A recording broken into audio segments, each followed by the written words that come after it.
Ito naman guys yung banana ko. Ayan. Yung banana ko is malapit na mahinog. Siguro mga 2 weeks na lang ito. Ayan, ang lalaki guys. Oh. Ang lalaki. Marami na akong na-harvest dito sa banana kong ito. Siguro meron ng 10 puno.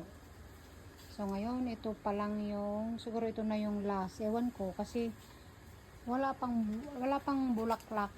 I mean yung blossom na dumarating sa iba. Wala oh, tignan nyo. Puro sila mga dahon. So ito pa lang. Ayan. So ang gagawin ko dito guys, pag mahinog, pag once na mahinog na, i-keep ko siya freezer. Para at the end, pwede mong gamitin, pwede mong gawing cake or ice cream. Yan. Ito yung banana.